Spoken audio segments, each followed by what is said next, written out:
We are coming on the air tonight with a summer sailing camp turning deadly after Florida officials say a barge crashed into a sailboat off the coast of Miami. The many questions now on how this could have happened and what else we know about the victims.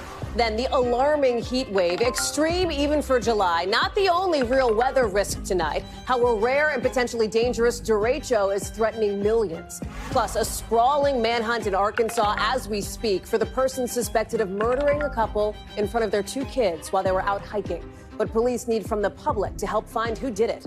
And the dramatic images coming out of the Mediterranean today as we take you to the deadly fires ripping through parts of Greece, Turkey, and Italy. Plus, how a little more walking could buy a little more time in the fight against Alzheimer's. That's coming up a little later in the show. Hey, I'm Hallie, and we begin tonight with word that at least 2 people are dead after a barge hit a kids' summer camp sailboat off the Miami coast. We're about to show you some new exclusive video of what appears to be the moment that happened. We are only going to show it to you once. It's disturbing. It is awful. You see the barge here heading straight in the direction of a small yellow sailboat. We're going to show it to you here in a second. The barge is moving forward, basically. The sailboat then seems to disappear. We're going to pull that up, and we're going to play it for you. You see from the air the search here for the 5 kids and their camp counselor on board. The children were believed to be between the ages of 8 and 12. And look at what it looked like on the water. Teams moving fast on a massive search and rescue. Divers in the water trying to find anybody that they can. Let's go right to Jesse Kirsch, who's live for us here in Miami Beach. Just a horrific situation, Jesse, as we're learning that this has turned deadly now with these kids at a sailing camp in a fairly busy part of Miami, right? What else do we know? What are we hearing from investigators? And when is the next update? Yeah, so context, Hallie, of where I am right now. We're standing on land in Biscayne Bay. That's the stretch of water between Miami Beach and mainland Miami. So for people who are familiar, who have ever visited here, if you've ever gone to Miami Beach and you go over the causeway, one of the bridges that take you from mainland Miami to the beach is out there, and this is that stretch of water that you are driving over when you go through here. Behind us right now, you can still see the barge. It has been here for hours. You can hear some helicopters overhead. Unclear if that's authorities versus media. And actually, I can see our local station's choppers in the area right now. There have been police and other officials' boats in the area throughout the day. This has been an hours-long ordeal, and I'll wait for the word from our control room that they have the video queued up because I know we're still working on getting all this in. But I have been able to review surveillance video, and I'm actually have you play it right now, Hallie. So we're going to play that video. I'll describe what we're watching. So you can see it right there. That is the barge going over the sailboat. You can see it's a neon yellow sail, and it just topples over. And when we were watching this for the first time, in the shaded part of this video, was actually another sailboat, and we thought that was going to be what it collided with. And then when we were watching this clip, you see the sail knock over, and just to think, there were 5 children and an adult on that sailboat, according to authorities. And what we've now learned from the Miami Yacht Club is they are saying this was a sailboat from one of their summer camps. And we are told that summer camp is for children ages 7 to 15. So we are talking about 5 kids potentially in the age range of 7 to 15 years old. Of course, would have various levels of swimming ability, you can imagine, to say the least, of what happened there. And that is not something you expect when you go sailing. And where this would have happened, Hallie, if you want to come back to the live picture here for a moment, I'll point out where this would have been. So it's off in the distance behind us here. That is what's known as Monument Island, right over there. It's one of several popular boating destinations here. And again, this is between Miami Beach and mainland Miami. So this is an area you'll see plenty of pleasure boats zipping in and out throughout the day on any given day. And certainly today it's hot, it's sunny. And that is about the general area where this would have happened. And now the barge, we can see in the surveillance video we reviewed, kept moving further. And it is now, whether by another vessel or with an anchor, however it is sitting put there, it has pretty much been in this spot for hours now. And again, Hallie, we're waiting for further updates from the Coast Guard. We're told that is imminent any moment now, but at least 2 people are dead. And the earlier update we had received from the Coast Guard is that a 3rd individual was unresponsive. That is certainly more descriptive than just hearing that someone is in critical condition, Hallie. And we are trying to get further clarity on which individuals are those who have lost their lives here, because, again, 5 children, 1 adult on that sailboat. So you can imagine at least one of the people who is dead would have to be a child if it is one of those 6 individuals. So we're trying to get clarity on the ages of those who have lost their lives here. But certainly a harrowing situation and plenty of questions outstanding. And one of the other things we're trying to figure out is who owns that barge, try to get more detail about that barge. So that's also something we're trying to pin more information down on, Hallie. Do we know, Jesse, and candidly, we may not, have officials made contact with whoever was on or driving or behind the wheel for that barge? Do they know what any kind of, insofar as there is an explanation, what any kind of an explanation was here? Do they have they provided any clues as to that? Because you look at that video and you just go, what in the hell happened here with that barge?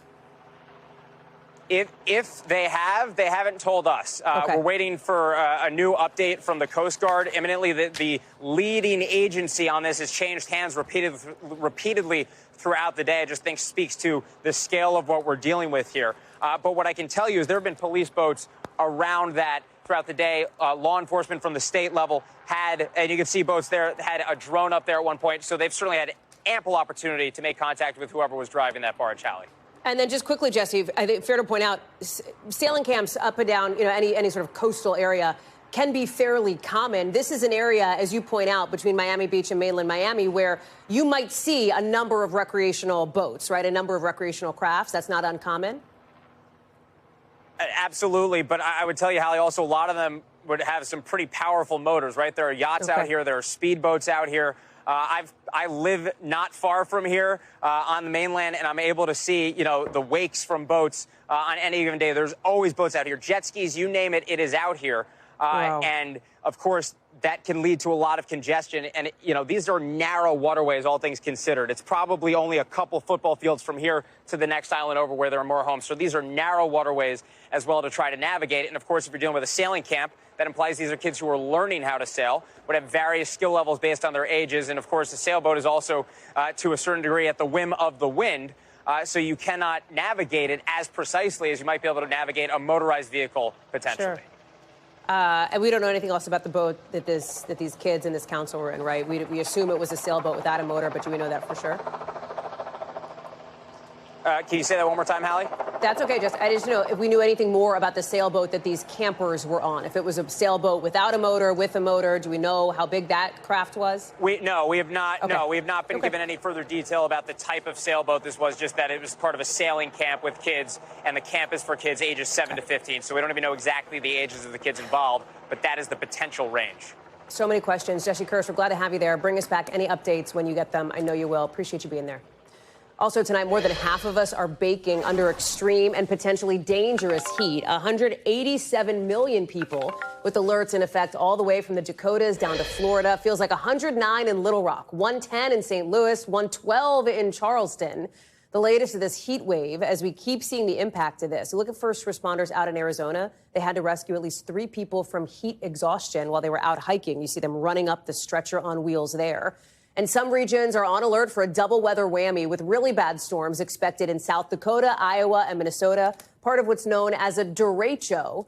Look at the aftermath of storms in that region already taking a toll. Thousands of people without power in Minneapolis. I want to get to Ryan Chandler, who is out in Dallas for us. You've got the heat. You've got this high wind event as it relates to this derecho here. Very dangerous conditions.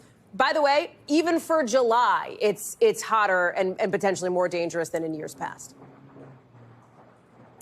Yeah, 107 degrees. Hey, Hallie, that's what they say it's going to feel like here in Dallas. I can tell you we're feeling every bit of that. We spent the day with Dallas EMS, who is taking this very seriously, proactively trying to prevent the serious medical risks that come with heat like this. Here in Dallas, they recorded their first death due to the heat last week, and they showed us what they're doing inside all of their fire stations to try and make sure that they respond to signs of heat stroke immediately. Here's a bit of our conversation with their medical expert there, Hallie. We've taken a huge initiative to cool first, transport second. This is something that we've really been pushing in the system. And what we really want to do is give our first responders, our firefighters, and our paramedics the resources that they need to go ahead and start that cooling right there on scene. That's going to be what's most important for making sure that these patients have a great outcome. Of course, the people most at risk and on days like this, the very young, the very old. Pets, of course, need to take specific precautions. And people who don't have access to air conditioning. The city of Dallas is offering air conditioning units to those who may not have them on hot days like this, Hallie. There's also the concern about some of these storms, not just where you are, but up further, stretching into the Midwest, over into South Dakota, et cetera, with this derecho, right? Right. We saw some harrowing video from Missouri last night, Hallie. There were at least 40 high water rescues from people in their homes and vehicles. First responders surveying neighborhoods by raft to try and rescue people there. Up in Minnesota, tens of thousands of people lost power due to a high wind event there. And in Phoenix, an event that people are calling unfathomable, an arrest after a father left 4 children in a hot car while police say he was in an adult store for about an hour. They found these children in a car that they measured was 125 degrees inside. Fortunately, those children are expected to recover, but we want to show you this shocking scene when those police found those kids, Hallie. Hi. Where's mom or dad? Do you know where your guys' family is? Put your hands on top of your head. Interlock your fingers.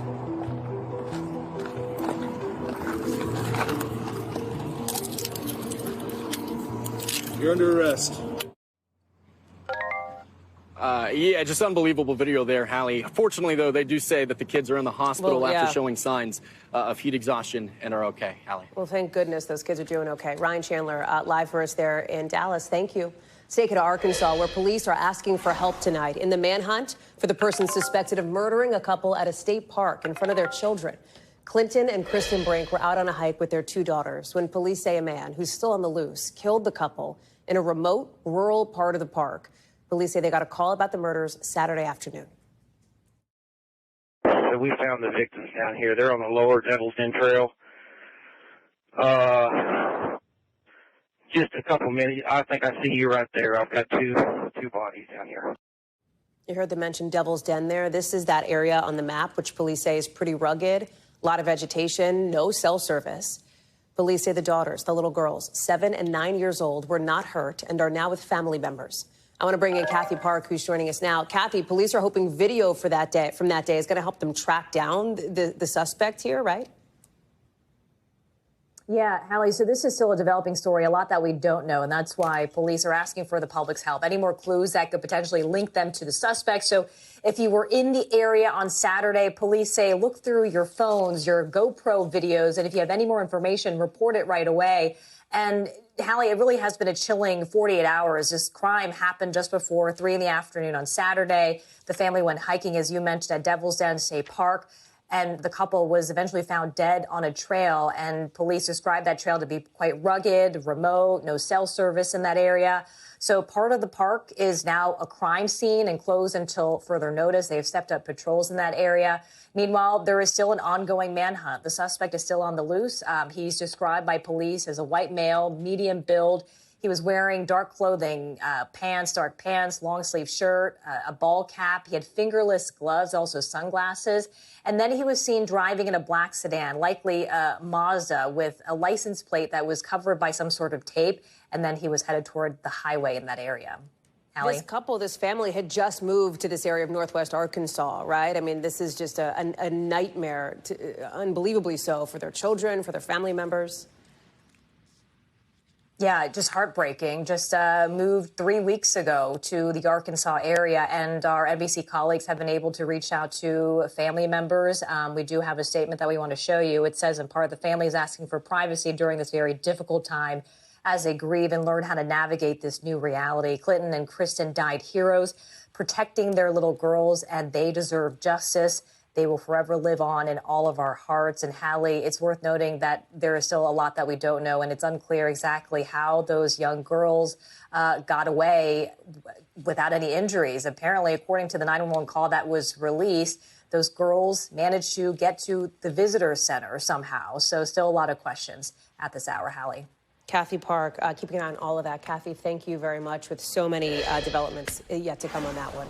Let's talk about Wall Street now, staring down the biggest week for the markets so far this year, capped off with, of course, this coming Friday's trade war deadline And starting with the new signal today from President Trump, saying he's probably going to slap a 15 to 20% tariff on things coming into the U.S. if the country hasn't negotiated a trade deal or a separate agreement. Now, that's not going to include the EU, since, of course, Europe and the U.S. got to this deal 24 hours ago. 15% tariff there, half of what the president had initially threatened. But that doesn't include steel or medicine. No decision yet on what this could mean for wine and liquor. And some questions, too, on which rates apply to which products as of August 1st. CNBC's Lorianne LaRocco is joining us now. What's interesting here, Lorianne, the markets were kind of flat on this EU trade agreement, which is objectively a big deal. It averts, apparently, a transatlantic trade war here, right? But what does it mean for, like, me or you or our money, or if we want to get a new car or whatever? It's going to cost more, Haley, and here's why. So when it comes to trade, everything is delayed. So we are now having product that are going to be hitting the store shelves with the higher tariff. So we are already seeing prices go up. You've already seen retailers pull back on that price match. This is a lopsided deal. All of these trade deals that are being announced are lopsided in the favor of the United States, which of course is great for us. But the flip side is their exports are going to be more, at least a minimum. So when you're looking at the EU, that's a minimum of 15%. You then have the most favored nation, 10% tariff later upon that. And then you've got the steel and aluminum tariffs if, you know, the product or a component has extra tariffs on it. So all of these are going to add up, and it is going to be a lot of money. And we're going to see this hit come, let's say, in the wintertime, and most definitely in the start of the new year. So, you know, while it's great that Wall Street is saying, yay, you know, that we've struck a deal, I think it's way too premature because we have yet to see the real ramifications of these trade wars. And of course, all of that as we're looking ahead to a big week with earnings reports out, with the Fed meeting, et cetera. I have a feeling we'll talk again. Lorianne LaRocco, thank you very much. Appreciate that. President Trump on this big trip overseas, speeding up his deadline for Russia to end its war with Ukraine, giving them now 10 to 12 days to cut a deal, down from, remember that 50-day deadline a couple weeks ago? But hanging over all the diplomatic talk on this trip, it's Jeffrey Epstein. It is just the Jeffrey Epstein firestorm that continues to hang over the president, as he's calling the push to get more files on the convicted sex trafficker out a fake scheme created by Democrats. I haven't been overly interested in it. You know, it's a hoax that's been built up way beyond proportion. I can say this, those files were run by the worst scum on earth. The White House really wants to turn the page here, even as we're learning late today that attorneys for Epstein's co-conspirator, Ghislaine Maxwell, now want the Supreme Court to overturn her conviction. We've got team coverage. Ron Hilliard is with us here in Washington, but I want to start with Tom Winter. What are Maxwell's lawyers saying here, Tom? Have we heard some of this already? It wouldn't be necessarily surprising that she does not want to be spending all this time in prison. Yeah, that's exactly right, Hallie. That's not the surprising part of this. But what we have heard before is this dispute over the non-prosecution agreement, the infamous dispute. One of the reasons why this case has gotten so much attention, because what people believe to be a sweetheart deal between Jeffrey Epstein and the U.S. Attorney's Office in Miami at the time, led by Alex Acosta.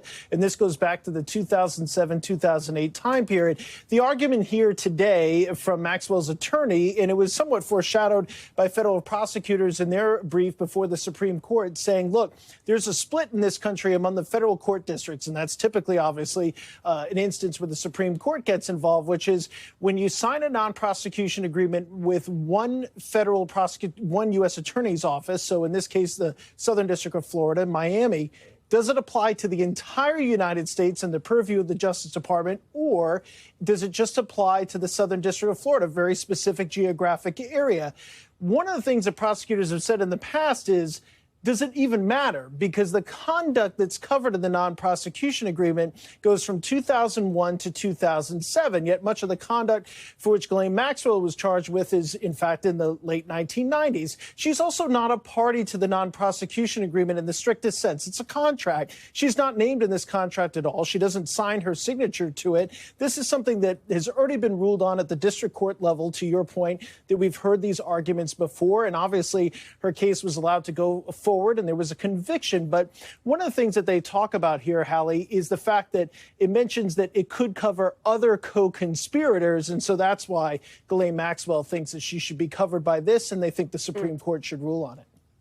Do we have any sense of what the chances are that the Supreme Court is going to take this up, or we're just not going to know until we know? You know, in a typical criminal case, I mean, we put the odds sometimes along kind of the lower end of the spectrum, but because there is this split, it is something that they typically might weigh in on.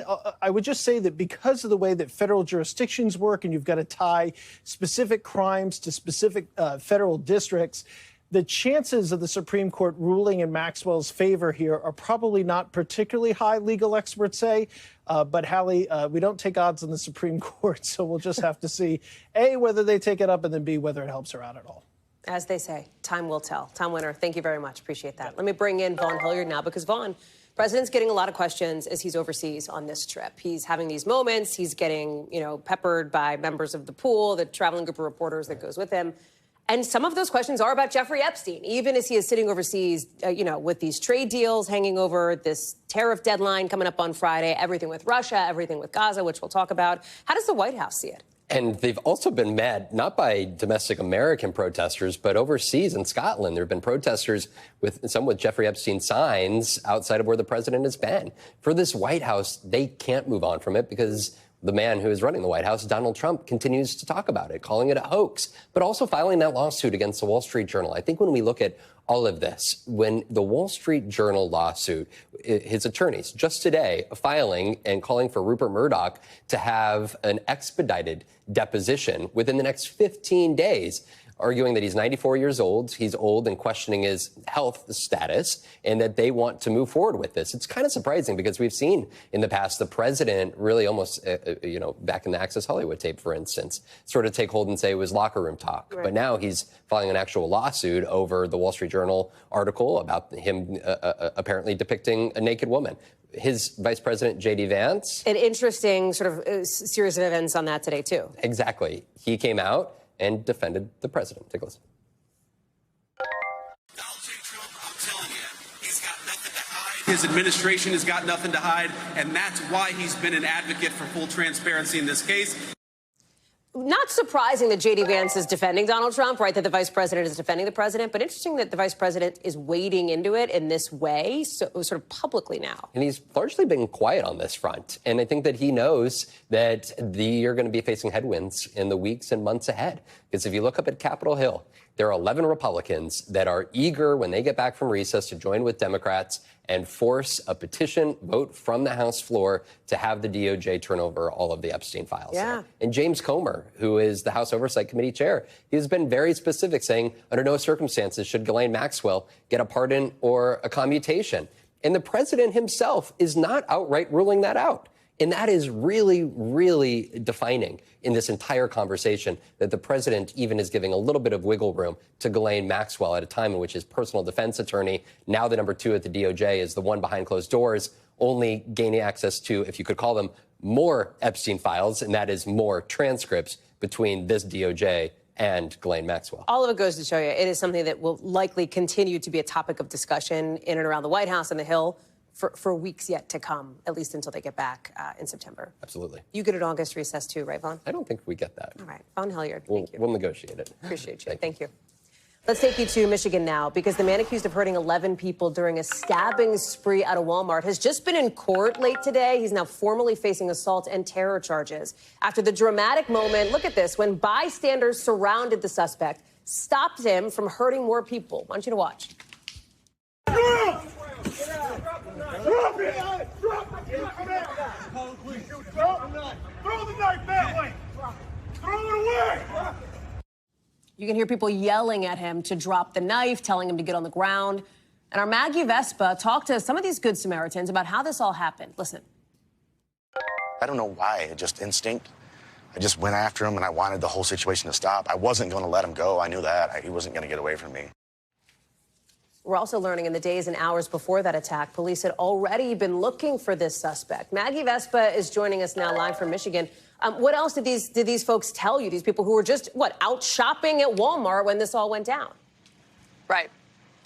Right, and Hallie, actually the one that you just heard from is a retired Marine. He was here shopping with his family on Saturday. He's also one of the guys, if we can bring back that video from the parking lot, he's one of the guys that you can see in that video corralling the suspect. He's wearing like a light kind of lavender shirt. And he says basically in the moments leading up to that video, he was in Walmart with his family. He heard screaming. We've heard this from a lot of people. They heard mass screaming, several people screaming just across the store. He said he saw the suspect running toward him with kind of a crazed look on his face. He said they made eye contact. Then he ran toward the door, basically ran past him. And he said he saw the suspect stab a woman in the back. Here is where our conversation went from there.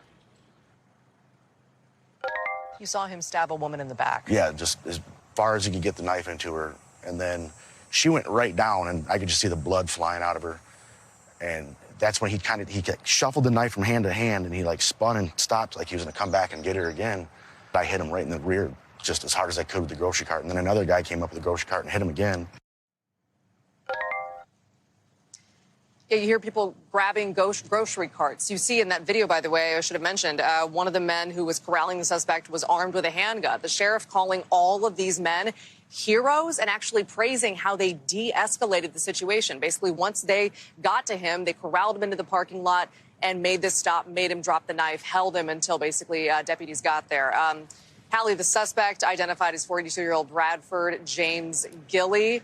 We saw him earlier in court today. He's pleading not guilty, but obviously the repercussions, the scars of what happened here are going to stick with this community for a long, long time to come. Maggie Vespa, live for us there in Michigan. Maggie, thank you for being there, and thank you for that reporting. Very dramatic video and a very dramatic scene. Thanks. Coming up here on the show, why Homeland Security agents had to storm the cockpit of a Delta flight and what the airline's saying now. Plus, the health scare for one NFL Hall of Famer, how Deion Sanders says he's doing now after that bladder cancer diagnosis.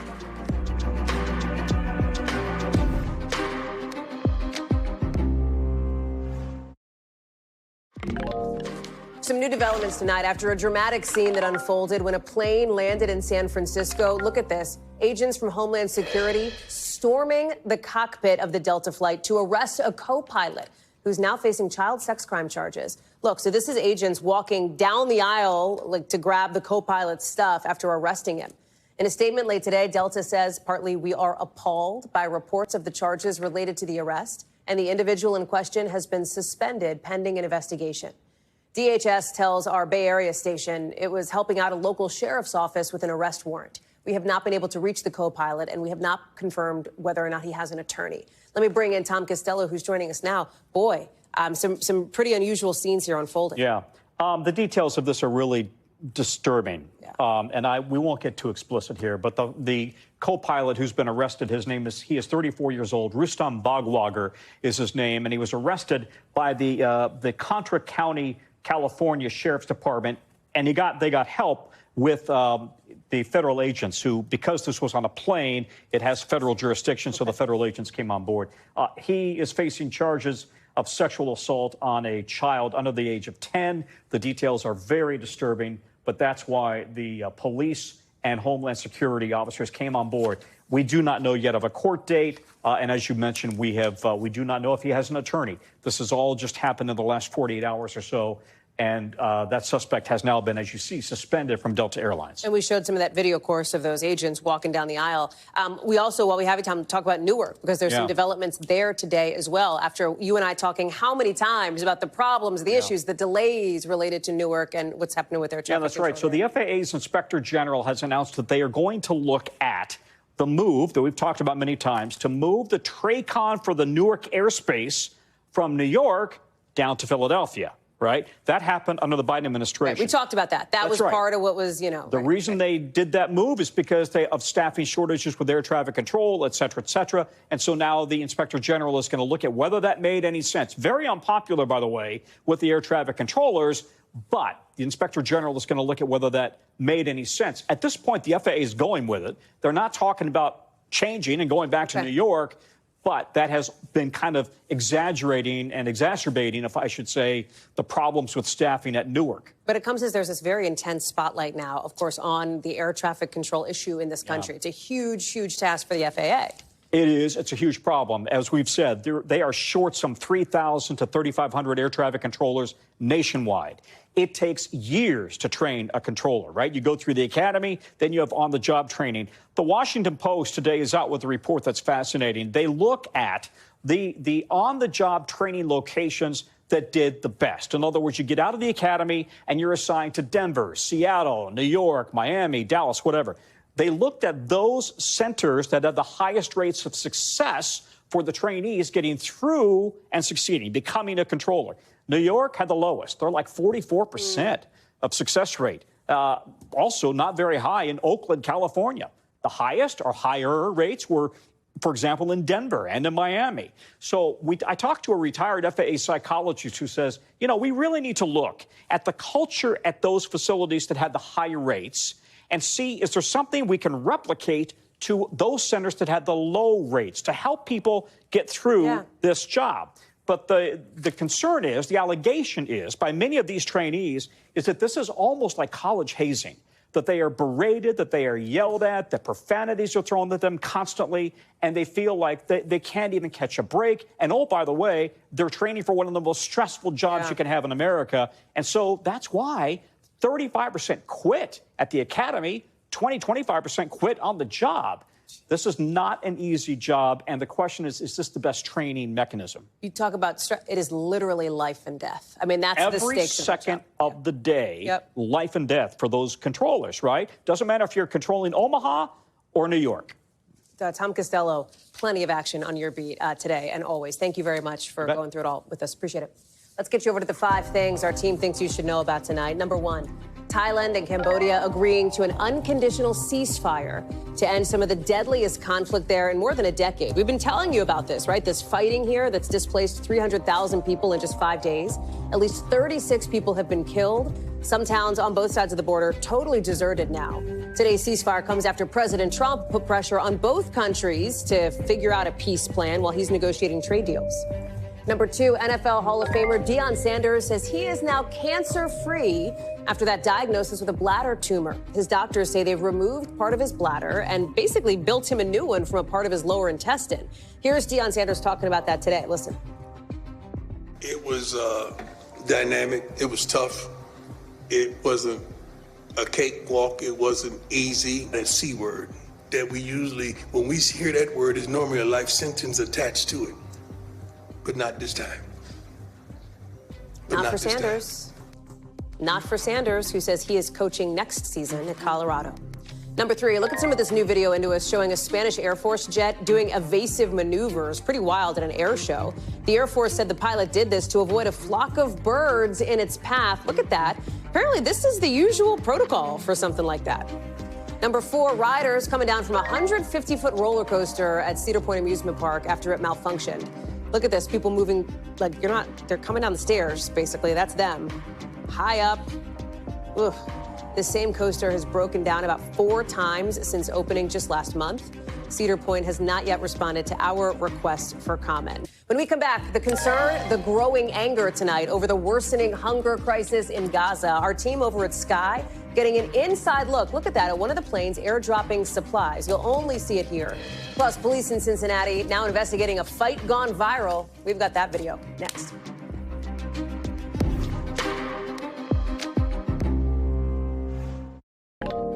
Coming up, what we're learning tonight about the prison sentence one man is facing for stalking WNBA star Caitlin Clark. But first, let's take you overseas because Israel is now pausing fighting in some parts of Gaza to let food and humanitarian aid into the Strip, with anger building internationally over the widespread hunger and starvation. And we've got an inside look at some of those airdrops.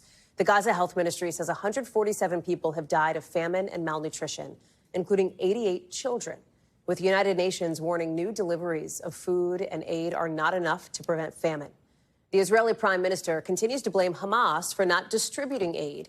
And despite some very disturbing images of emaciated children, says Palestinians are not starving. There is no policy of starvation in Gaza, and there is no starvation in Gaza. We enable humanitarian aid throughout the duration of the war to enter Gaza. Otherwise, there would be no Gazans. Airdrops of humanitarian aid beginning over the weekend. You can see some of them there. Thanks to Sally Lockwood with our partners over at Sky News, giving us an inside look. Watch.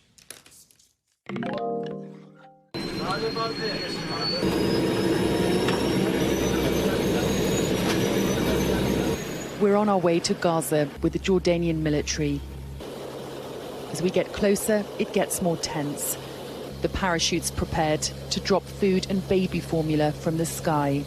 The crew making every effort to unload in an unpopulated area. To give you an idea of the effort involved, this is around 8 tons of aid. And in a lorry, you could move around 20 tons by road. Dropping food from the sky is a deeply flawed and undignified way to feed people. But the need in Gaza is so urgent. The Jordanian crew say it's simply an attempt to do something. Then it's a rush on the ground to get to it. And it's become a lethal fight. Our Palestinian sources say gangs have been controlling the aid, punching, even stabbing people to get to it. And most critically, it's not getting to those who are starving. I came only for my son. I wouldn't come here if it was just for me. When you have a child, he needs bread. I'm an engineer. The aid came from the sky, and we have to run after it. I've never had to do this, never in my life.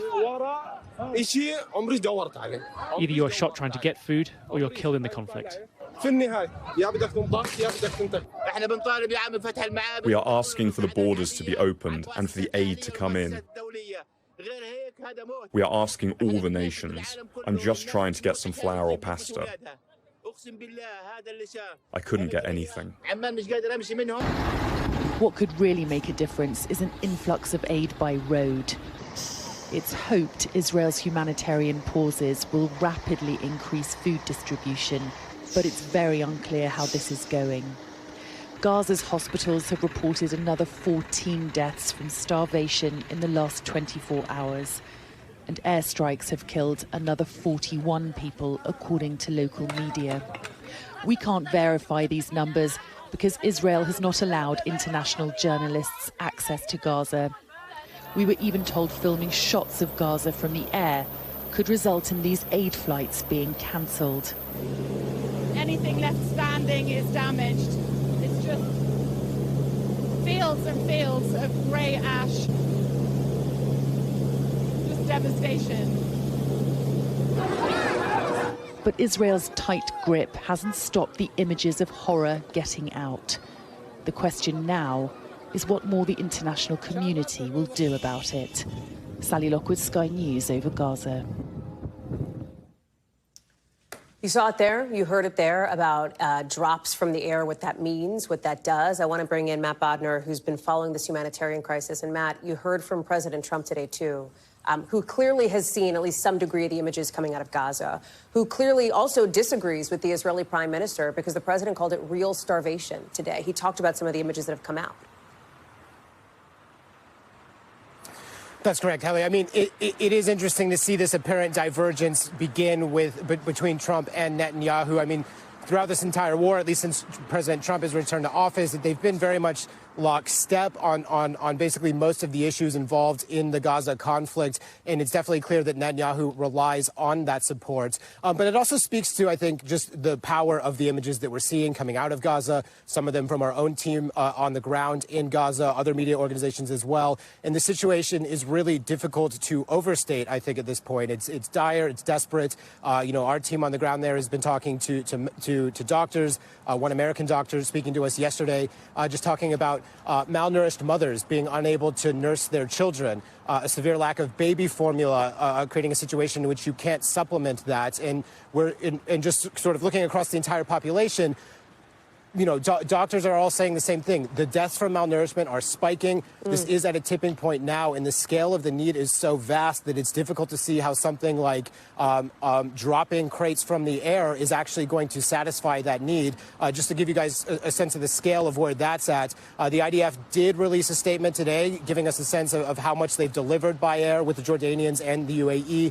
That's 50 crates. have been delivered into Gaza so far, into a relatively small area, a limited area along the coast in the Gaza Strip. And we're talking about, Gaza in general has a population of 2 million people. The United Nations coordinator on the ground for relief efforts saying this is a drop in the ocean. Of course, everyone welcomes aid coming in, but it's just simply not enough. Much more is needed. There's also just sort of medical concerns as well. Not only do people need food, they need medical attention. And when we're talking about things like malnourishment, it's not as simple as just giving people food. This needs to be a large, organized, sort of well-run, professional distribution situation. And it's just not clear when we're going to see that, Hallie. Matt Bodner, glad to have you there covering this story for us again tonight. Appreciate that. Take a look. Surveillance camera catching the moment a food truck caught on fire in New Jersey. Oof, it just goes up right on the left side there. You can see some people using a hose to try to put this out before fire crews got there. Fortunately, nobody was seriously hurt. And also out of our Midwest Bureau, the man accused of stalking Caitlin Clark has now been sentenced to more than 2 years in prison after pleading guilty today. He was arrested back in January, remember, after he made multiple threats against Clark online. As part of this plea deal, he's got to stay off the internet and he's got to stay away from certain locations in Indianapolis, like, for example, fever games. Coming up here on the show, dozens of wildfires across Europe forcing thousands of people to leave their homes ASAP. Our Keir Simmons has a look at the biggest threat next.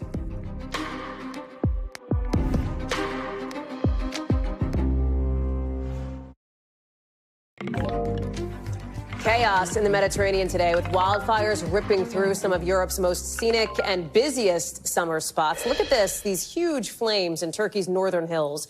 3 firefighters have been killed already trying to get a handle on these things. It's the 6th straight day, essentially, of these intense fires with evacuations. In Greece, you're looking at 50 wildfires that have popped up in just the past 24 hours. Look at this plume. You see it's on the roof of this house here. We've seen it billowing over Athens, the smoke. You see it there. And in Italy, some beachgoers in Sardinia had to leave via boat today. Look at that wildfire right along the beach there as Southern Europe battles its 3rd heat wave this summer. It's very hot, it's very dry, it's very windy. That is a devastating recipe if you are trying to get a handle on any of this. Let me bring in Keir Simmons, who's joining us now with more. It is devastating considering the mix of conditions right now. And it's also, peak summer tourist season for a lot of these spots.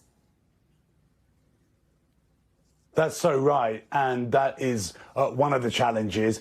We are seeing these fires on the mainland. You may show those pictures of that northern suburb of Athens, not as close into Athens as they have been in the past, but still frightening for those residents. And the images show ordinary folks using hoses to try and stop flames from reaching their houses, as well as firefighters. We've also seen pictures on Greek islands and on an Italian island, Sardinia, extraordinary images of people really running for their lives from a beach, more than 100, Hallie, heading into the water to escape the fire, having to be rescued from the water. And it's not just in Italy and in Greece, it's also across in Turkey, where they have recorded the highest, in one site, the highest temperature the country has seen, more than 120 degrees Fahrenheit, Hallie, extraordinary, and fires threatening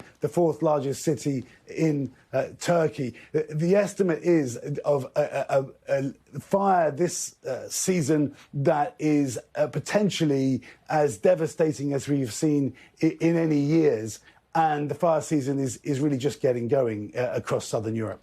Do we have any idea, Keir, when these people who've been displaced might be able to go back in? I mean, it's completely dependent on the firefight, right? That's part of the challenge.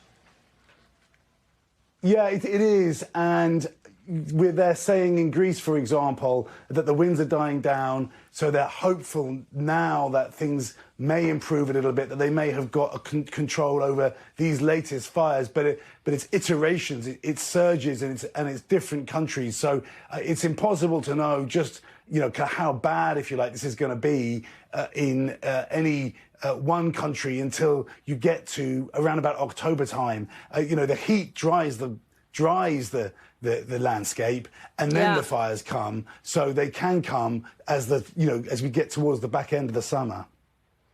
Keir Simmons, thank you very much for staying on top of this one, an escalating situation there in the region. Appreciate that. Coming up here on the show, much more to get to, including some new research showing changing a little something about how you move could make a big difference when it comes to the fight against Alzheimer's later on. We'll tell you what's at the top of the list next.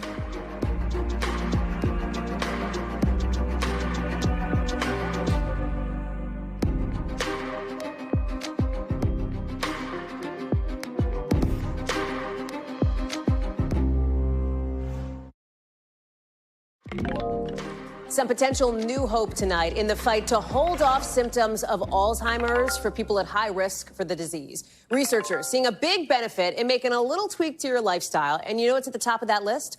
Walking. The studies looked at people with a specific gene mutation linked to a higher risk of developing Alzheimer's and found evidence that doing something physical with your body, like taking a walk, actually slowed down the decline of things like memory. NBC's Emily Aketa is following this one for us. This is a big deal, Emily. This is making headlines all over the country here because it could have a big impact on people who are at risk, right? Yeah, and it really gives those so many families some hope, Hallie. We've talked about how the importance of proper sleep and paying attention to hearing loss can actually stave off cognitive decline. But this is the first time we are seeing a major trial looking at diverse population in the U.S. that really showed that a number of lifestyle changes, guided, structured interventions can actually slow the aging clock by 1 to 2 years over people who are implementing those changes independently. So what kind of changes am I talking about? The Alzheimer's Association encouraging a structured diet favoring whole grains, fruits and veggies, intellectual and social activities, stepping outside of your comfort zone, health coaching and physical exercise. Experts really praising these studies as signs that families aren't powerless in this disease that impacts so many people. Yeah. More than 7 million people, Hallie, 65 and older, have Alzheimer's disease. If not you, of course, a parent, a grandparent, somebody you know, somebody you love. It's just so prevalent here. What's interesting, we showed that graphic that said physical activity. The research really highlights walking in particular. But if you're like, an avid pickleballer or whatever, does that help too? Like, does any level of activity make a difference here? It does check that box. Look, there are a number of new studies just out today that underscore how important and impactful the exercise can be. One in particular really zeroed in on walking, and you can see on your screen, it showed that increased walking can actually it's associated with an 8.5% increase in cognitive performance among women and even more among men, 12% increase in men who carry genetic risks for dementia. Walking appears to be effective by pumping up this protein that is known to be associated with brain health. Now, in terms of moving forward, a number of things that researchers want to look at, but specifically, at what point, is there a point in life, a certain age group, where applying these changes, these lifestyle interventions could really be effective? We know so many people will be following this, again, impacting millions of people and more. Emily Aketa, thank you very much for that. Appreciate it. That does it for us for this hour. And thank you, as always, for watching. More coverage picks up right now.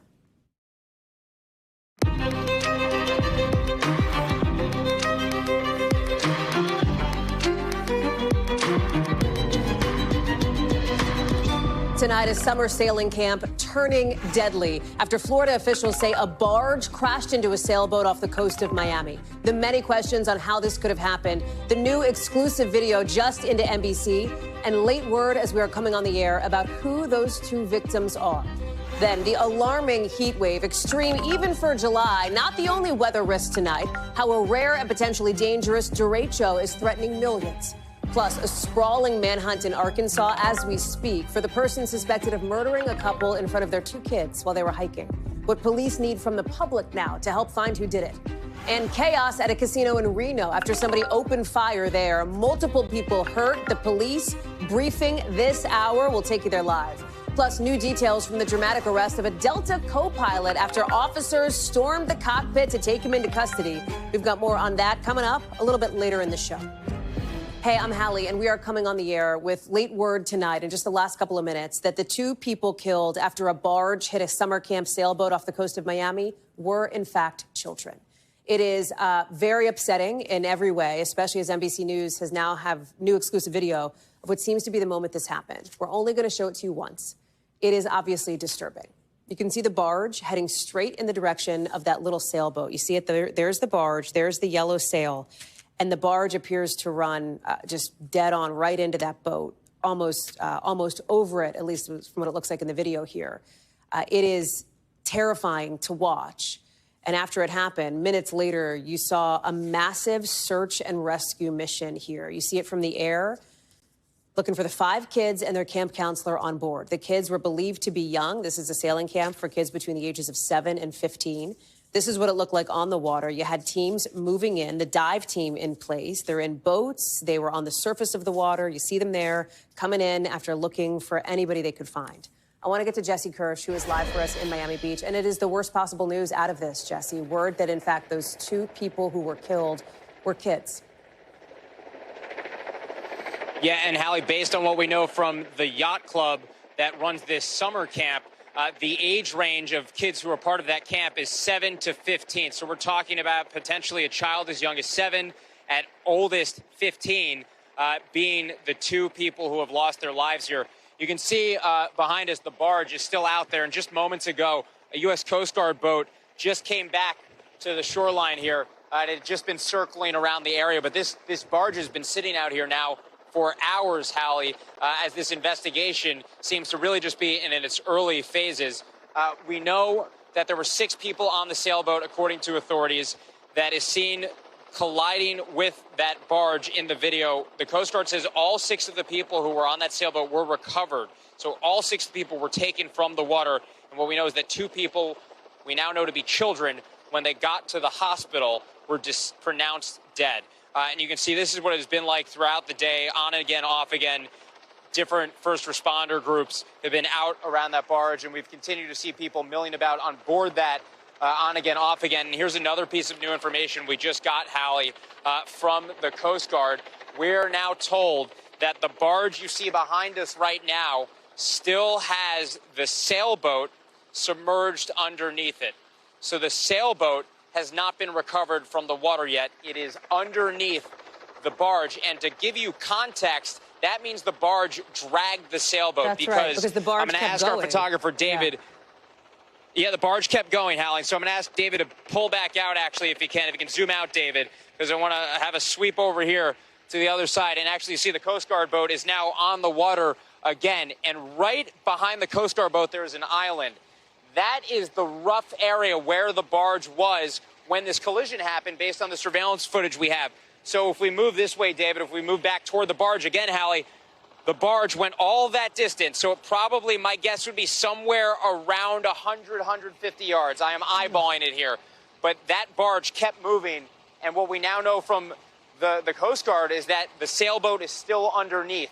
So it seems that the sailboat got dragged along underneath the barge while the barge moved all that distance in the water. At this point, it's unclear whose barge that is. We're trying to get some clarity on that.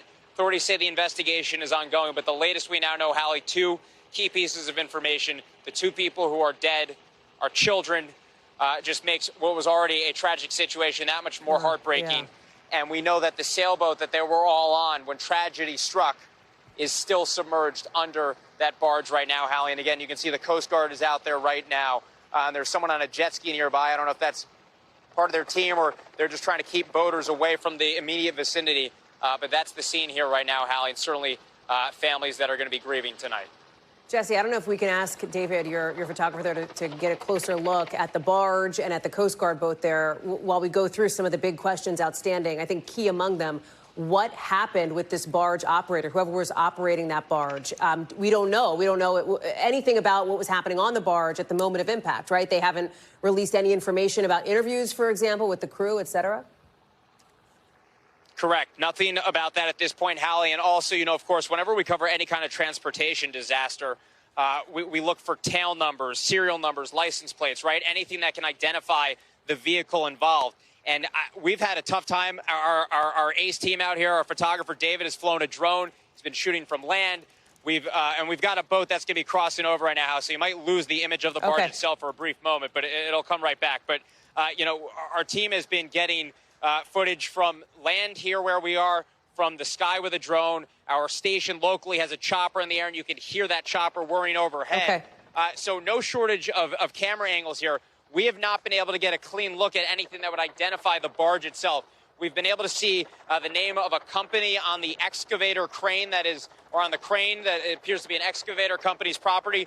on board. We've reached out to them. We haven't heard back yet, so hopefully that'll lead us, toward whoever is responsible for this barge. And it's also hard to tell, Hallie, exactly where they would have been piloting this barge from. You can see there, seems to be some kind of bridge, if you will, in the back, but, don't know that definitively. But if they were back there, in a smaller sailboat, clearly a sailboat, far smaller vehicle in the front, unclear what kind of visual they would have had, what kind of visual they were required to have. So a lot of outstanding questions when it comes to who is responsible in this situation, what the safety record is for this barge, et cetera. But, we talked about this the last hour, and you see all the boats that have gone by. A jet ski just went by. Any number of types of boating craft go through here. This is a very busy waterway, a lot of leisure traffic. So, you can imagine any number of levels of boating experience out here on a given day. And we're not that far from where, it made headlines weeks ago. There was a boat, a very nice luxury boat that started to take on water not far from here with a bunch of people who seem to be having, a bit of a party day going on. So any number of boating activities go on out here. And, that would suggest any number of levels of experience as well, people locally, people visiting. So, this can be quite congested, a quite congested area. And unfortunately today, some of the people who are out here have lost their lives.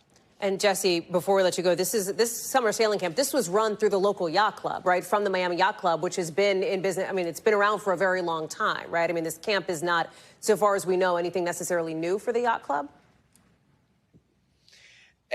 So, yeah, the yacht club is not far from where I am right now, Hallie. And again, that summer camp is something that is for ages 7 to 15. And, of course, we are in a waterfront community. So no question, plenty of people grow up and spend their adult years as well in and around the water here in Miami. So certainly, plenty of people would have boating experience here. That's not to say anything of the skill level one way or the other of the people who, many of them children who were on that sailboat, but definitely a community that's no stranger to boating of all kinds. Jesse Kirsch, live for us there in Miami, on Miami Beach. Jesse, thank you for being there. Thank you for the late-breaking updates tonight as well. We expect more of those, I know, and you'll bring them to us throughout the evening here on NBC News Now. Jesse, thanks. Got to take you to Arkansas now, where we also have some developments with this manhunt happening as we speak for the person suspected of murdering a couple at a state park in front of their children. Clinton and Kristen Brink were out on a hike with their kids, their 2 daughters, when police say a man who's still on the loose killed them in a remote part of the park. Police say they received a call about the murders on Saturday afternoon from another person, first responder. Watch. Found the victims down here. They're on the lower Devil's Den Trail. Just a couple minutes. I think I see you right there. I've got two bodies down here. You heard him mention the lower Devil's Den Trail, the Devil's Den area. This is that spot, which police say is pretty rugged, lots of vegetation, no cell service. The little girls, those 2 daughters, police say, ages 7 and 9, were not hurt. They're now with their family members. Aaron Gilchrist has made his way to this location in Arkansas. What else are we learning tonight, Aaron, as this manhunt is happening in full force right now in the region? Well, state police here in Arkansas, Hallie, are looking for this suspect. They don't have a ton of detail to go on in terms of who exactly they're looking for at this time. They don't believe he's still inside the state park here as they continue this search that now obviously is going to have to expand beyond the borders of the park. We know that it was Saturday afternoon when Mr. and Mrs. Brink, Clinton and Kristen Blink, were in the park here with their young children, as you said, on a trail in a park that they likely didn't know extremely well. They had only lived in this area for a couple of weeks, we understand, from a family member. They lived here about 3 weeks in this area in a little town not far from the park here. They were in this sprawling, really dense vegetation area with their kids when they were attacked on the trail. As you said, the little girls were able to get away, make their way to a visitor center here, as we understand it, and call for help before police were able to come in and find their parents who had been killed on the trail here. You can see just some of the details we have about the suspect they're looking for on your screen. Not a really detailed description, if you will, of that person, but police say that they have not given up on their search at this point.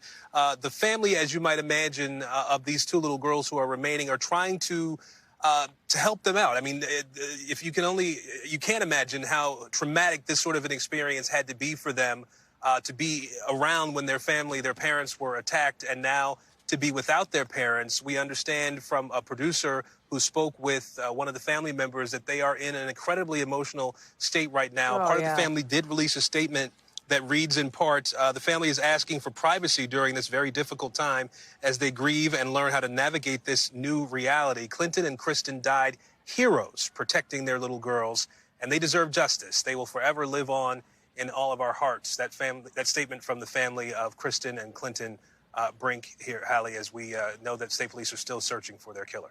And have they, on that search, Aaron, do we know if they have created any kind of a boundary or if they think they know the rough area where the suspect is? Were there any lockdowns in any of the schools in the area? Do we know? So it's hard really to wrap your head around this. This park is about 2,500 acres. It is really a massive park. There are 135 campsites in the park ground here. There's a large lake in the park here as well. And police said early on that they thought the person they're looking for may have left the area in a small sedan and gone to one of the roads that connects to the park here. And so they've made people aware of that in the general area, Hallie, and they've asked people, really almost begging people to check any sort of footage that they may have, any photos that they may have from cameras on their homes, from folks who were in the park here who may have been taking pictures and inadvertently would have captured something, a person who fits the description that police were able to supply. And that's where they are right now, asking people to really go through what they may have seen on Saturday afternoon and supply that information to police. We did talk to some folks here in the park, one man who did not want to go on camera, who says he camps out here often and that he still feels as though this was a random thing. He feels safe in the park here. I also talked to a mother who was leaving the park this afternoon. She buried her grandfather this morning. She had come to this park with him many times. She wanted her young sons to see some parts of the park that she grew up seeing, and she told me that she was frightened about coming through this park, even though she felt like she needed to come here. I want you to hear part of what she told us. Do you feel less safe here in the park knowing what happened here over the weekend? I do. We just stayed in the car with the doors locked, and I just drove through and pointed out some of the fun memories and the places that I grew up going.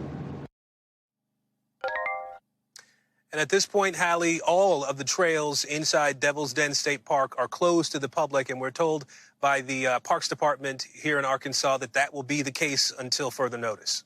Aaron Gilchrist, live for us there in Arkansas. Aaron, thank you so much for the context and for the updates. Appreciate it. Also tonight, you've got more than half of us, right? Tons of people, 187 million people baking in extreme heat right now with alerts in effect from the Dakotas all the way down to Florida.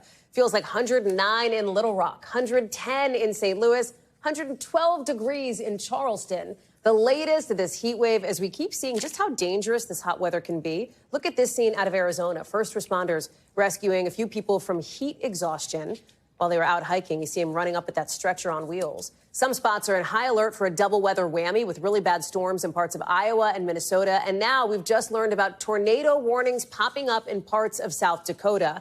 I want to get right to our NBC News meteorologist from our local station, Amelia Draper, who's joining us now to get into those tornado warnings. Ryan Chandler will be with us in a moment from Dallas. Amelia, what's happening with these tornadoes? Are they on the ground? Are they reported? What's up? Well, Hallie, so far we have one unconfirmed report of a tornado into parts of South Dakota. And I mean, you can see the lightning, all of the boxes here, severe thunderstorm warnings and a tornado warning out there. This is what could become a derecho. A derecho is just kind of a fancy term for a continuous severe windstorm that travels at least 250 miles. So this also produces not only strong winds, but very heavy rainfall. That being said, the greatest threat into parts of the Dakotas, Iowa, and Minnesota are going to be winds gusting up to 75. Even up to 100 miles an hour, Hallie. The biggest concerns include travel along the I-29 and I-90 corridors. Is this is derecho related, it sounds like? Yeah, the heat is helping to fuel these really strong storms out there. And you mentioned the extreme heat across the area. I think this map kind of says it all when we move our graphics. You can see all of the orange and the pinks here. We have more than 180 million people right now that are under heat-related alerts. This heat wave continues through Wednesday. It's not until Thursday and Friday, Hallie, where we start to see this heat break down. Even tomorrow, we're still talking about a heat index in Atlanta of 104, 115, the feels-like temperature in Memphis. As we head into the latter part of the week, we enter into August, we'll start to see some relief. But until then, I mean, this is a heat wave that started over the weekend, and it's going to continue for the next few days. Amelia Draper, glad to have you with us covering all of that and those late developments. Appreciate it. Ryan, let me go to you now. Amelia just laid it out. It is hot. I know it's July. Of course, it's going to be hot in most spots, but this is like getting into, you know, cranked up, dangerous territory, potentially deadly for some folks, right? And it has turned deadly this week, Hallie. We know that at least one person here in Dallas County died due to heat-related complications within this heat wave. We know of multiple heat-related rescues that were performed across the country due to heat exhaustion. We talked with the experts at Dallas Fire Rescue today about how they are preparing proactively to respond to a spike in heat-related calls when they see heat waves. They stress that timing is everything when you show signs of heat exhaustion or heat stroke. They say that organ failure, loss of consciousness can happen at temperatures at or lower than what we are experiencing right now, with a feels-like temperature of 107 here in Dallas today and higher in areas across the country. I want you to listen to a little bit of our conversation with the medical director here at Dallas Fire Rescue. Our goal is to try to start cooling that person within 30 minutes of identifying that injury. It is absolutely critical to cool them as quickly as possible. And the reason for that is the longer that body is at a core temperature of 104 or higher, the higher the chance they're going to have brain damage, organ damage, kidney damage, and it can potentially be irreversible. And we watched as they were there preparing the ice packs, the bags that they use to quickly cool people off. They did not say that they've had any significant problem with heat-related calls today, which is good news, Hallie. Yeah, good news indeed for folks that could use some of it. Ryan Chandler, thank you very much. President Trump now overseas on this big trip in Scotland, speeding up his deadline for Russia to end its war with Ukraine, giving them 10 to 12 days, he says, to figure out a peace deal. That's cutting down that 50-day deadline he gave them a couple weeks ago. But hanging over all the diplomacy, the diplomatic talk on this trip, listen, it's the Jeffrey Epstein case. It's the firestorm and the backlash from some Republicans over how the Trump administration is handling this, with the president calling the push to have more of those files released on the convicted sex trafficker a fake scheme created by Democrats. I haven't been overly interested in it. You know, it's a hoax that's been built up way beyond proportion. I can say this, those files were run by the worst scum on earth. The White House really trying to turn the page here. Even as we're learning late today, attorneys for Epstein's co-conspirator, Ghislaine Maxwell, now want the Supreme Court to overturn her conviction. We've got team coverage. Gabe Gutierrez posted up at the White House. But I want to start with Tom Winter now. Okay, so this is what Maxwell's attorneys want. Right. What are the chances that the Supreme Court will actually do it?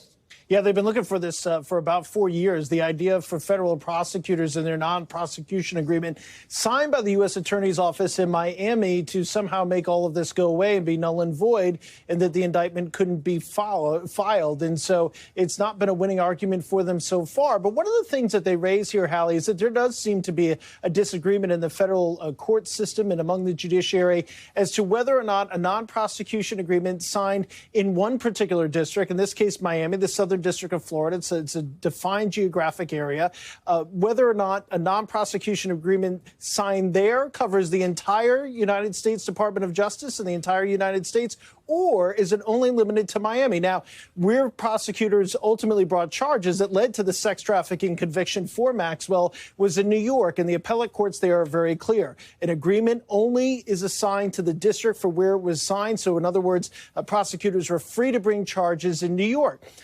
There are other districts that say no. In fact, if you sign an agreement in one district, it impacts the entire country. Ultimately, at issue here, prosecutors have argued in the past, and the judge overseeing her trial, Hallie, agreed with this, is the idea that, look, the non-prosecution agreement in Florida, one, does not mention Ghislaine Maxwell at all. She hasn't signed it. There's no sort of explicit agreement. But even if you were to look at the language of it and say that it encompasses any co-conspirators, the covered time period is 2001 to 2007.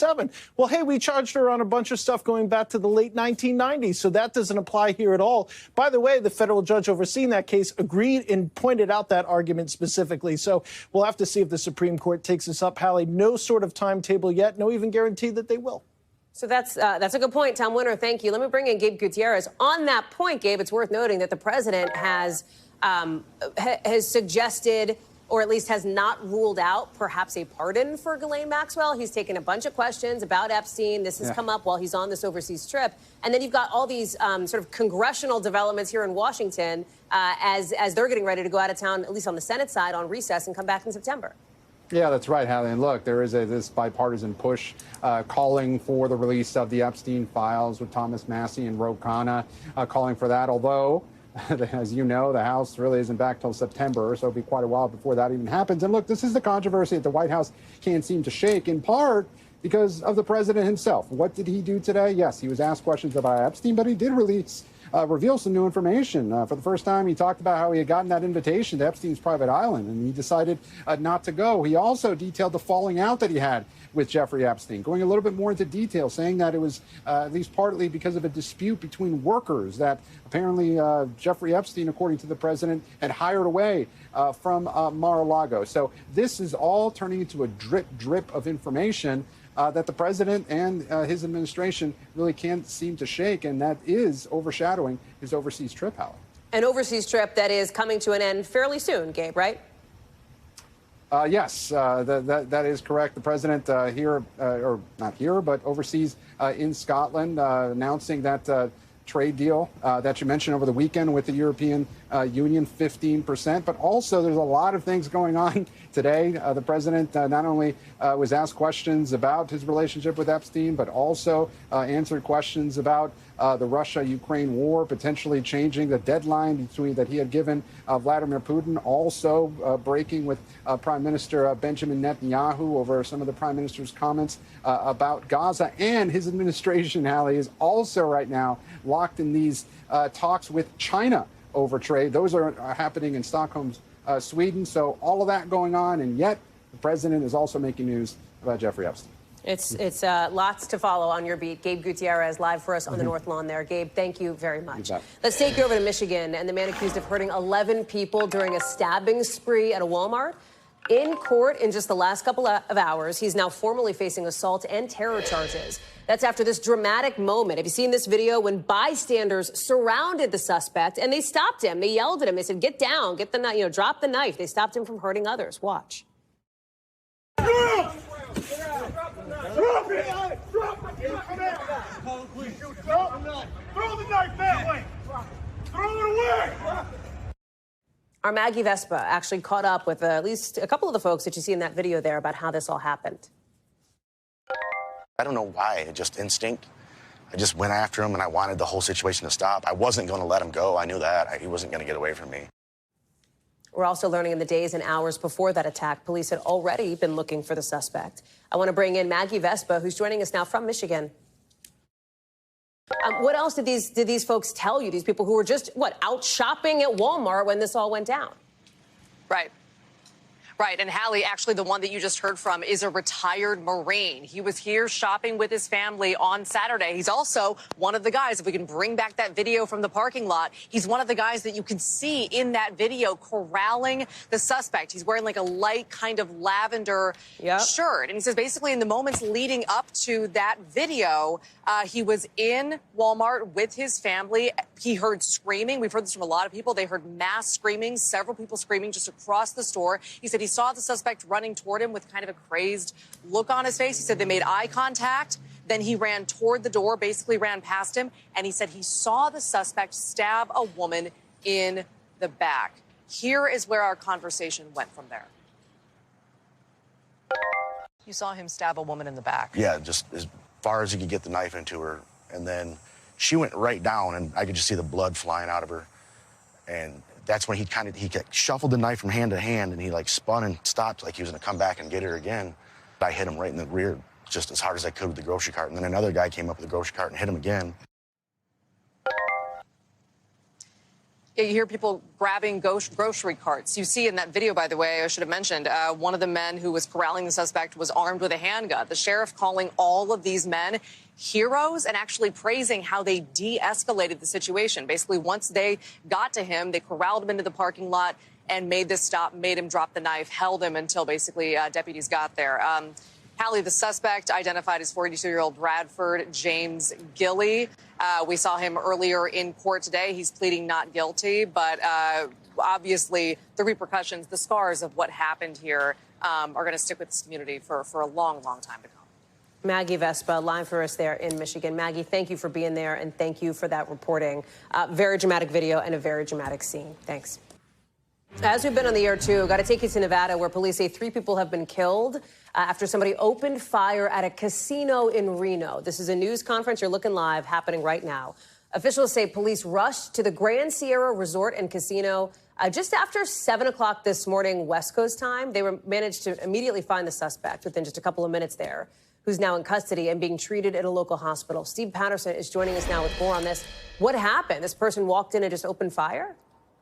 Yeah, we're still learning what's happening there, Hallie. This is another situation where I've got the press conference in my right ear. I've got you in my left ear. It's ongoing as we speak. We're just learning a few more details in starker relief now. Obviously, we knew this happened, as you said, at 7 o'clock this morning. 7:25 is the exact call that police units were on scene within minutes, 2.5 to be exact, and that there was an exchange of fire with police. It's the reason why the Sparks Police Department is now in the lead instead of the Reno Police Department, because there was that officer-involved shooting. What we didn't know is that the suspect, apparently, according to this press conference, showed up immediately, started firing on people, including the GSR, which is the casino and resort there, the GSR security team, and there was an exchange of fire even before police got on scene, and that he apparently fired on somebody who was just turning into the parking lot or out of the parking lot, and that's the person that was found immediately dead on scene. So in total now, 6 shot, 3 dead, 2 still in critical condition,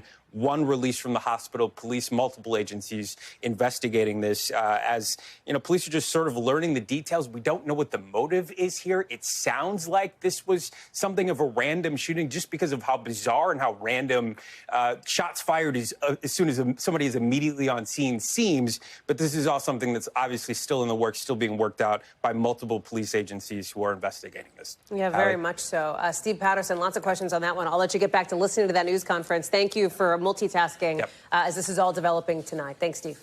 Coming up here on the show, much more to get to, including why Homeland Security agents had to storm the cockpit of a Delta flight. Look at that. And what the airline is now saying. And what else we now know about the hack of a viral dating app.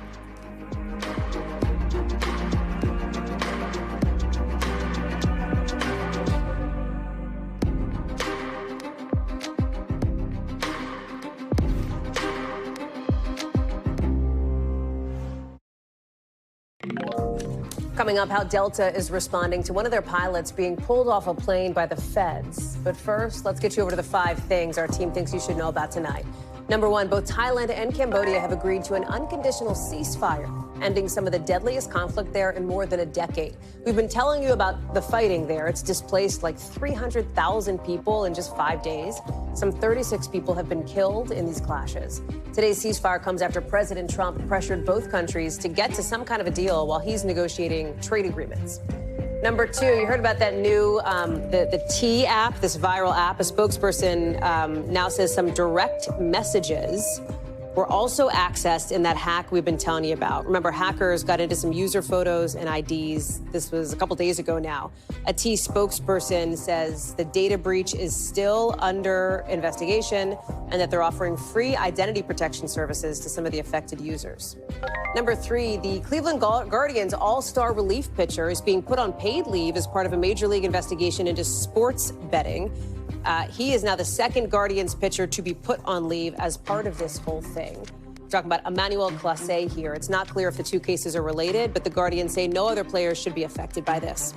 Number 4, look at this.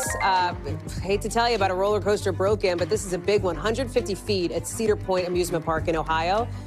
Malfunction today, so everyone's, making their way gingerly down those stairs. Oof. The same roller coaster has broken down 4 times since opening just last month. Cedar Point has not responded to our request for comment. Got some new details tonight from a dramatic scene that happened when a plane landed in San Francisco. Homeland Security agents storming the cockpit of a Delta flight to arrest the co-pilot, who's now facing child sex crime charges. Look at this. This is agents now dragging, his stuff after they arrested him. Delta saying in a statement late today, "We are appalled by reports of the charges related to the arrest, and the individual in question has been suspended pending an investigation." DHS tells our local Bay Area NBC station it was helping a local sheriff's office with an arrest warrant. We have not been able to reach the co-pilot, and we have not confirmed if he has an attorney. Let's bring in Tom Costello now. Some pretty unusual scenes here unfolding. Yeah. The details of this are really disturbing. And we won't get too explicit here, but the co-pilot who's been arrested, he is 34 years old. Rustam Bagwagar is his name, and he was arrested by the Contra County, California Sheriff's Department, and they got help with the federal agents who, because this was on a plane, it has federal jurisdiction, so the federal agents came on board. He is facing charges of sexual assault on a child under the age of 10. The details are very disturbing, but that's why the police and Homeland Security officers came on board. We do not know yet of a court date, and as you mentioned, we do not know if he has an attorney. This has all just happened in the last 48 hours or so, and that suspect has now been, as you see, suspended from Delta Airlines. And we showed some of that video, of course, of those agents walking down the aisle. We also, while we have time, talk about Newark, because there's some developments there today as well, after you and I talking how many times about the problems, the issues, the delays related to Newark and what's happening with their traffic. Yeah, that's right. So the FAA's Inspector General has announced that they are going to look at the move that we've talked about many times to move the TRACON for the Newark airspace from New York down to Philadelphia. Right? That happened under the Biden administration. Right, we talked about that. That was part of what was, The reason they did that move is because of staffing shortages with air traffic control, et cetera, et cetera. And so now the Inspector General is going to look at whether that made any sense. Very unpopular, by the way, with the air traffic controllers, but the Inspector General is going to look at whether that made any sense. At this point, the FAA is going with it. They're not talking about changing and going back to New York. But that has been kind of exaggerating and exacerbating, if I should say, the problems with staffing at Newark. But it comes as there's this very intense spotlight now, of course, on the air traffic control issue in this country. It's a huge, huge task for the FAA. It is. It's a huge problem. As we've said, they are short some 3,000 to 3,500 air traffic controllers nationwide. It takes years to train a controller, right? You go through the academy, then you have on-the-job training. The Washington Post today is out with a report that's fascinating. They look at the on-the-job training locations that did the best. In other words, you get out of the academy and you're assigned to Denver, Seattle, New York, Miami, Dallas, whatever. They looked at those centers that had the highest rates of success for the trainees getting through and succeeding, becoming a controller. New York had the lowest. They're like 44% of success rate. Also not very high in Oakland, California. The highest or higher rates were, for example, in Denver and in Miami. So I talked to a retired FAA psychologist who says, we really need to look at the culture at those facilities that had the higher rates and see, is there something we can replicate to those centers that had the low rates to help people get through this job? But the concern is, the allegation is, by many of these trainees, is that this is almost like college hazing, that they are berated, that they are yelled at, that profanities are thrown at them constantly, and they feel like they can't even catch a break. And oh, by the way, they're training for one of the most stressful jobs you can have in America. And so that's why 35% quit at the academy, 25% quit on the job. This is not an easy job, and the question is this the best training mechanism? You talk about it is literally life and death. I mean, that's the stakes. Every second of the day, life and death for those controllers, right? Doesn't matter if you're controlling Omaha or New York.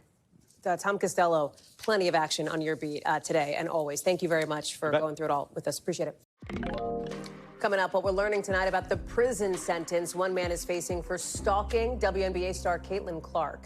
But first, let's take you overseas, because Israel is now pausing fighting in some parts of Gaza to let food and humanitarian aid into the Strip, with anger building internationally over the widespread hunger and starvation. And we've got an inside look at some of those airdrops.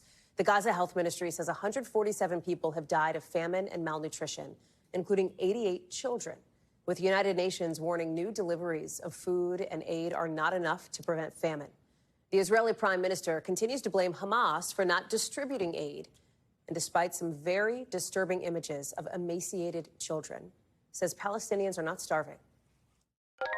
There is no policy of starvation in Gaza, and there is no starvation in Gaza.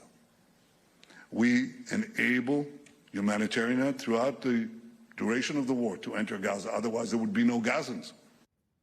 Airdrops of humanitarian aid beginning over the weekend. You can see some of them there. Thanks to Sally Lockwood with our partners over at Sky News, giving us an inside look. Watch.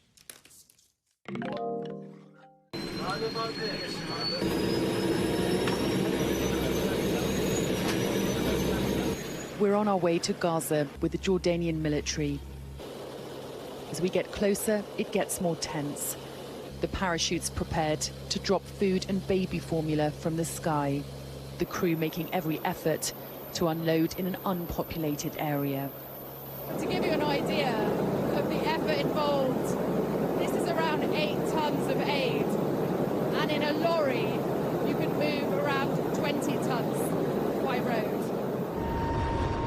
Dropping food from the sky is a deeply flawed and undignified way to feed people. But the need in Gaza is so urgent. The Jordanian crew say it's simply an attempt to do something. Then it's a rush on the ground to get to it. And it's become a lethal fight. Our Palestinian sources say gangs have been controlling the aid, punching, even stabbing people to get to it. And most critically, it's not getting to those who are starving. I came only for my son. I wouldn't come here if it was just for me. When you have a child, he needs bread. I'm an engineer.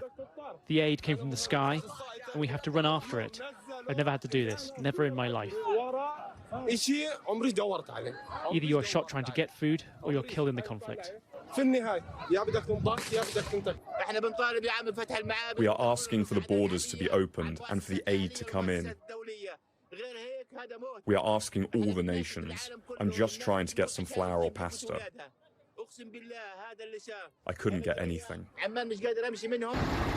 What could really make a difference is an influx of aid by road.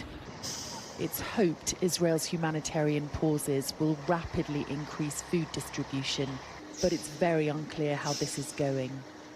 Gaza's hospitals have reported another 14 deaths from starvation in the last 24 hours, and airstrikes have killed another 41 people, according to local media.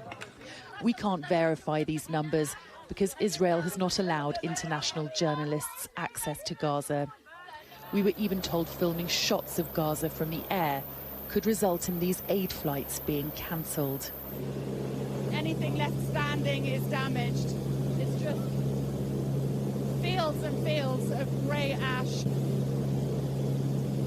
Just devastation. But Israel's tight grip hasn't stopped the images of horror getting out. The question now is what more the international community will do about it. Sally Lockwood, Sky News, over Gaza. You saw it there, you heard it there about drops from the air, what that means, what that does. I want to bring in Matt Bodner, who's been following this humanitarian crisis. And Matt, you heard from President Trump today, too, who clearly has seen at least some degree of the images coming out of Gaza, who clearly also disagrees with the Israeli prime minister because the president called it real starvation today. He talked about some of the images that have come out. That's correct, Hallie. I mean, it is interesting to see this apparent divergence begin between Trump and Netanyahu. I mean, throughout this entire war, at least since President Trump has returned to office, they've been very much lockstep on basically most of the issues involved in the Gaza conflict. And it's definitely clear that Netanyahu relies on that support. But it also speaks to, I think, just the power of the images that we're seeing coming out of Gaza, some of them from our own team on the ground in Gaza, other media organizations as well. And the situation is really difficult to overstate, I think, at this point. It's dire, it's desperate. Our team on the ground there has been talking to doctors, one American doctor speaking to us yesterday, just talking about malnourished mothers being unable to nurse their children, a severe lack of baby formula, creating a situation in which you can't supplement that. And we're just sort of looking across the entire population. doctors are all saying the same thing. The deaths from malnourishment are spiking. This is at a tipping point now, and the scale of the need is so vast that it's difficult to see how something like dropping crates from the air is actually going to satisfy that need.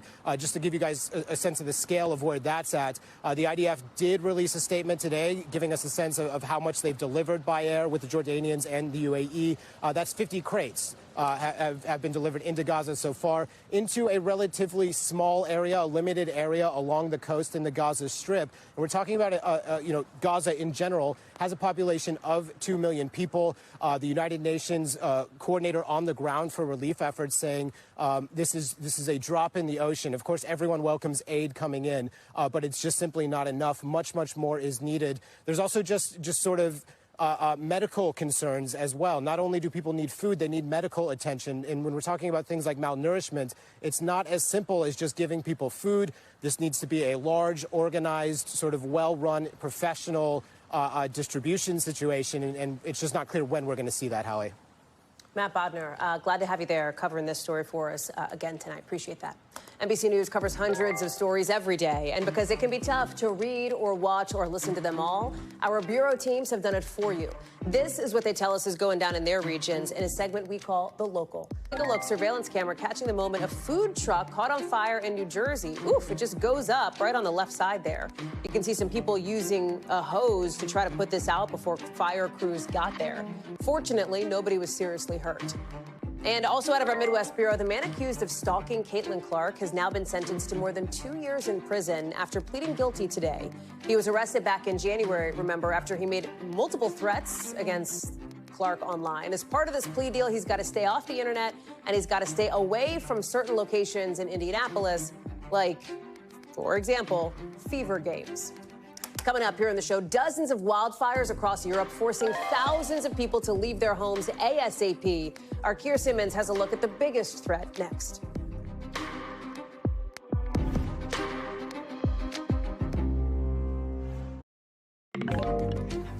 Chaos in the Mediterranean today with wildfires ripping through some of Europe's most scenic and busiest summer spots. Look at this, these huge flames in Turkey's northern hills. 3 firefighters have been killed already trying to get a handle on these things. It's the 6th straight day, essentially, of these intense fires with evacuations. In Greece, you're looking at 50 wildfires that have popped up in just the past 24 hours. Look at this plume. You see it's on the roof of this house here. We've seen it billowing over Athens, the smoke.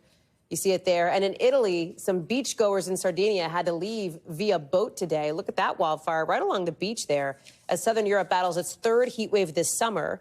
It's very hot, it's very dry, it's very windy. That is a devastating recipe if you are trying to get a handle on any of this. Let me bring in Keir Simmons, who's joining us now with more. It is devastating considering the mix of conditions right now. And it's also, peak summer tourist season for a lot of these spots. That's so right, and that is one of the challenges. We are seeing these fires on the mainland. You may show those pictures of that northern suburb of Athens, not as close into Athens as they have been in the past, but still frightening for those residents. And the images show ordinary folks using hoses to try and stop flames from reaching their houses, as well as firefighters. We've also seen pictures on Greek islands and on an Italian island, Sardinia, extraordinary images of people really running for their lives from a beach, more than 100, Hallie, heading into the water to escape the fire, having to be rescued from the water. And it's not just in Italy and in Greece, it's also across in Turkey, where they have recorded the highest, in one site, the highest temperature the country has seen, more than 120 degrees Fahrenheit, Hallie, extraordinary, and fires threatening the 4th largest city in Turkey. The estimate is of a fire this season that is potentially as devastating as we've seen in any years, and the fire season is really just getting going across southern Europe. Do we have any idea, Keir, when these people who've been displaced might be able to go back in? I mean, it's completely dependent on the firefight, right? That's part of the challenge. Yeah, it is. And, they're saying in Greece, for example, that the winds are dying down, so they're hopeful now that things may improve a little bit, that they may have got a control over these latest fires. But it's iterations, it's surges, and it's different countries. So it's impossible to know just how bad, if you like, this is going to be in any one country until you get to around about October time. The heat dries the landscape, and then the fires come. So they can come as we get towards the back end of the summer. Keir Simmons, thank you very much for staying on top of this one. An escalating situation there in the region. Appreciate that. Coming up here on the show, much more to get to, including some new research showing changing a little something about how you move could make a big difference when it comes to the fight against Alzheimer's later on. We'll tell you what's at the top of the list next.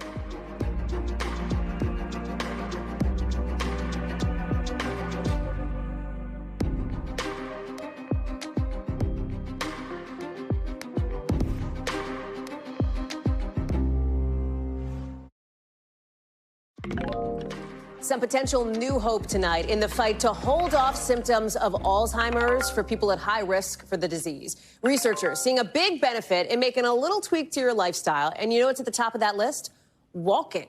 The studies looked at people with a specific gene mutation linked to a higher risk of developing Alzheimer's and found evidence that doing something physical with your body, like taking a walk, actually slowed down the decline of things like memory. NBC's Emily Aketa is following this one for us. This is a big deal, Emily. This is making headlines all over the country here because it could have a big impact on people who are at risk, right? Yeah, and it really gives those so many families some hope, Hallie. We've talked about how the importance of proper sleep and paying attention to hearing loss can actually stave off cognitive decline. But this is the first time we are seeing a major trial looking at diverse population in the U.S. that really showed that a number of lifestyle changes, guided, structured interventions can actually slow the aging clock by 1 to 2 years over people who are implementing those changes independently. So what kind of changes am I talking about? The Alzheimer's Association encouraging a structured diet favoring whole grains, fruits and veggies, intellectual and social activities, stepping outside of your comfort zone, health coaching and physical exercise. Experts really praising these studies as signs that families aren't powerless in this disease that impacts so many people. More than 7 million people, Hallie, 65 and older, have Alzheimer's disease. If not you, of course, a parent, a grandparent, somebody you know, somebody you love. It's just so prevalent here. What's interesting, we showed that graphic that said physical activity. The research really highlights walking in particular. But if you're like, an avid pickleballer or whatever, does that help too? Like, does any level of activity make a difference here? It does check that box. Look, there are a number of new studies just out today that underscore how important and impactful the exercise can be.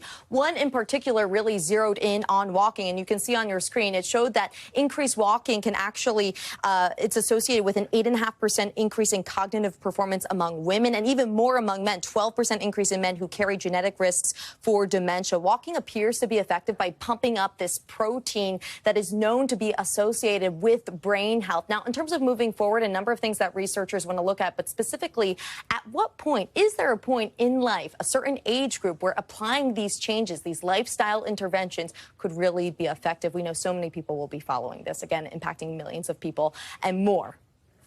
Emily Aketa, thank you very much for that. Appreciate it. That does it for us for this hour. And thank you, as always, for watching.